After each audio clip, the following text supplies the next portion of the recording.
C'était cool, vraiment ça s'est super bien passé. 16 160 C'était donc le premier event après ton procès. Je mérite ma place là-bas, au même titre que tous les autres. J'ai besoin de mes homologues masculins pour me faire une place dans ce milieu et pour montrer que ce que j'ai subi c'est injuste. Mais comment on peut dire mais vas-y porte plainte, tu verras. Mais en fait c'est horrible de porter plainte, j'avoue j'en ai un peu marre, j'ai envie qu'on me laisse un peu tranquille quoi. Ça fait quelques jours que le The Event 2025 a eu lieu. Et parmi les streamers qui participaient, il y avait Ultia. Ultia, je l'avais rencontrée et suivie il y a quelques mois à l'occasion d'un procès, celui de ses cyberharceleurs. Elle m'avait raconté son histoire. Suite à une intervention de sa part au The Event 2021, elle était cyberharcelée par des milliers de personnes et s'en sortait pas du tout depuis 4 ans. Je me fais harceler et je crois que ça sera ça toute ma vie. Elle avait fini par porter plainte et plusieurs personnes avaient été identifiées et mises en cause. Moi, j'ai pas pu porter plainte contre quelqu'un puisque je me suis fait harceler par des milliers de personnes. Et je ne pouvais pas faire 1000 plaintes. C'était pas possible. Donc j'ai dû faire une seule plainte en regroupant les messages. Il a fallu qu'on choisisse les messages les plus terribles. Donc là, il y a 4 personnes qui vont être appelées au tribunal. Je l'avais donc ensuite accompagnée pour suivre le procès. Là-bas, 4 des personnes qui étaient jugées pour son cyberharcèlement avaient été condamnées. Et Ultia, ce qu'elle me racontait, c'est qu'elle continuait à aller aux events chaque année, mais que chaque année, c'était vraiment source d'angoisse pour elle parce qu'elle se prenait des vagues d'harcèlement. Donc là, ce que je me suis dit, c'est que j'allais prendre des nouvelles, voir un peu comment son event s'était passé et plus globalement, comment elle allait depuis 9 mois, en fait, depuis la fin du procès. Je sais pas du tout si le cyberharcèlement a continué depuis la fin du procès ou si ça a permis de servir de leçon et qu'elle est un peu plus tranquille. Bon, donc je vais essayer de l'appeler, de voir si elle est dispo pour qu'on puisse en discuter. Hello, Hello. ça va? Ouais ça va et toi? Oui, super. Désolée, je suis vraiment fracassée, j'arrive pas à rattraper mes heures de sommeil. Mais oui, c'est ce que je viens de dire, t'as la voix toute cassée. Ouais, c'est horrible, genre vraiment ça fonctionne plus quoi. Ah ouais. Je voulais savoir du coup comment s'était passé un peu ton The Event ce week-end. Ah, c'était le The Event le plus prenant que j'ai pu faire, je pense. Ouais. Il n'y a jamais eu autant d'effervescence, d'énergie. C'était cool, vraiment, ça s'est super bien passé. Il y avait pas mal de nouvelles personnes que j'avais jamais rencontrées, avec qui j'ai créé des liens. Bah, ouais, franchement, c'était chouette, un The Event comme j'en fais depuis 2020 pour le coup.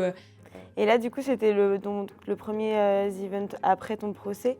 Vis-à-vis de ça, ça a été comment ça se passe depuis 9 mois et là, ton The Event, est-ce qu'il s'est mieux passé que les années précédentes?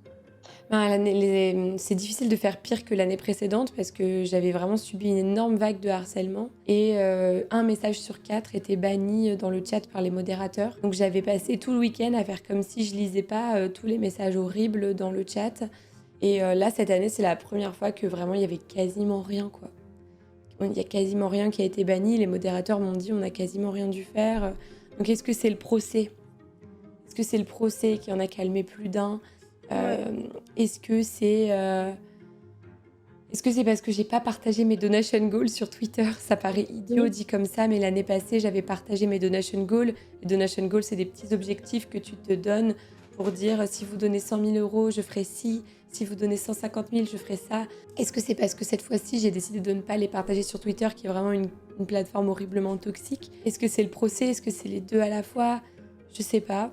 Mais je suis super contente parce que je me suis sentie beaucoup plus sereine et en sécurité du coup. Et parce que l'année dernière, je crois que tu m'avais dit que c'était à l'annonce de ta participation que ça avait notamment c'était un peu parti comme ça. Là, ça a été aussi quand Zerator a annoncé que tu participais. Non, il y a eu aussi une vague de harcèlement quand Zerator a annoncé que je participais.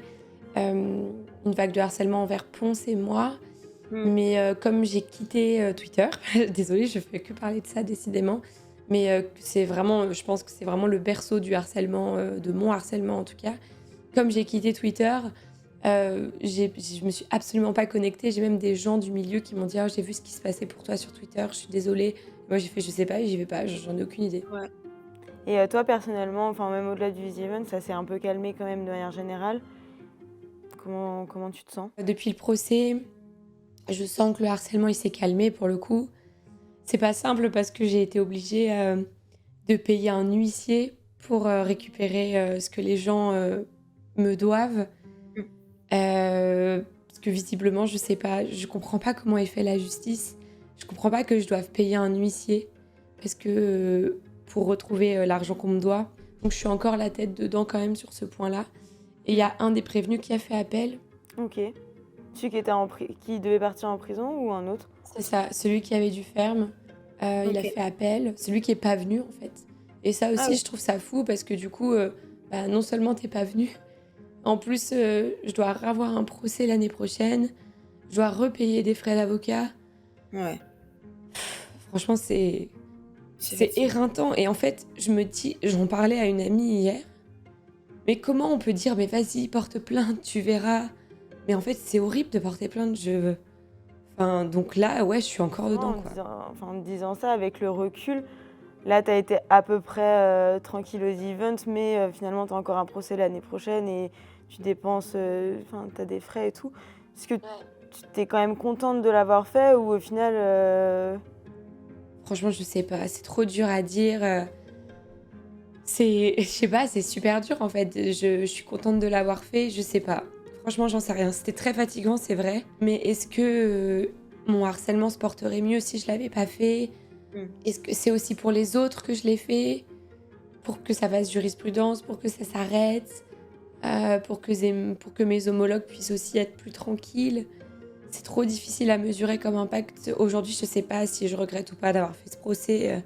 J'ai l'impression que c'était la bonne chose à faire sur le moment, mais là, ça va faire 4 ans. Et j'avoue, j'en ai un peu marre, j'ai envie qu'on me laisse un peu tranquille, quoi. Ouais.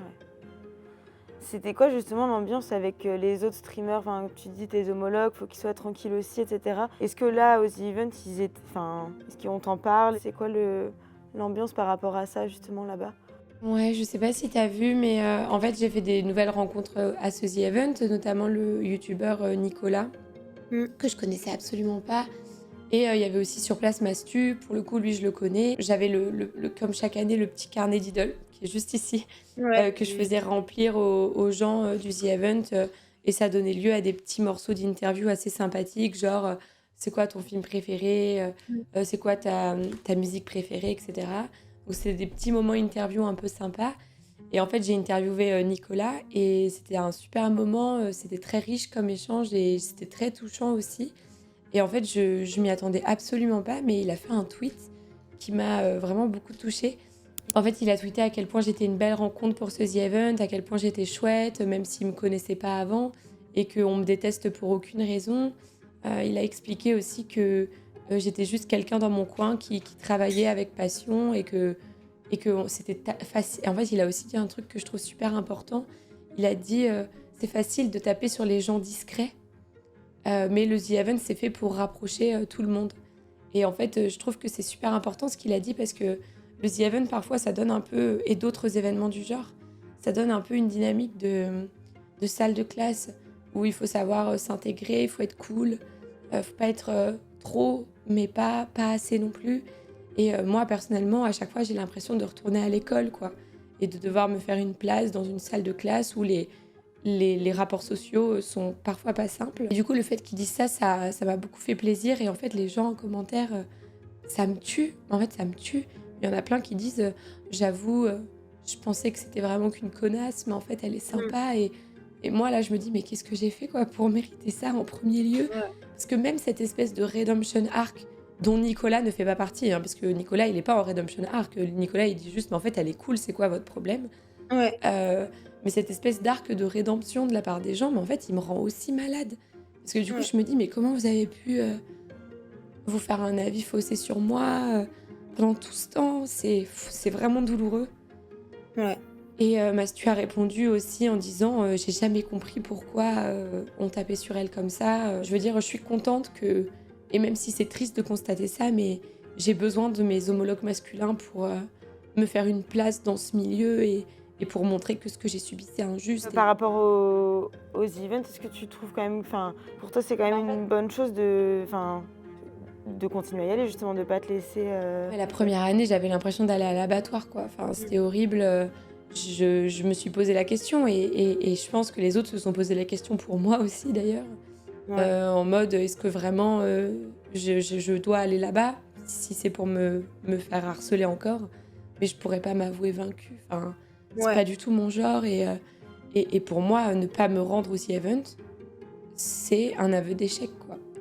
Et c'est montrer une faiblesse que j'ai pas envie de montrer. Et j'ai juste envie de dire que si, ma place, elle est là-bas. Et que peu importe, en fait, ce que vous en pensez, je mérite ma place là-bas, au même titre que tous les autres. Et justement, en fait, je tiens à y aller, même si parfois, c'est pas simple. Et même si parfois, je me dis, mais en fait, c'est dur, quoi, d'y retourner, parce que ça me ramène à des trucs auxquels j'ai pas envie qu'on me confronte. Mais en fait, je me sens... J'ai l'impression que c'est ce que je dois faire, en fait. Bon, vous l'avez vu, Ultia est encore très touchée par ce qui lui est arrivé et d'ailleurs ce qui lui arrive encore. N'hésitez pas à lui envoyer de la force pour la soutenir. Si le sujet vous intéresse et que vous voulez en savoir plus, n'hésitez pas à aller voir la vidéo que j'avais faite en janvier. J'avais suivi le procès et on revient beaucoup plus en détail sur l'affaire. Et si cette vidéo vous a intéressé, n'hésitez pas à vous abonner.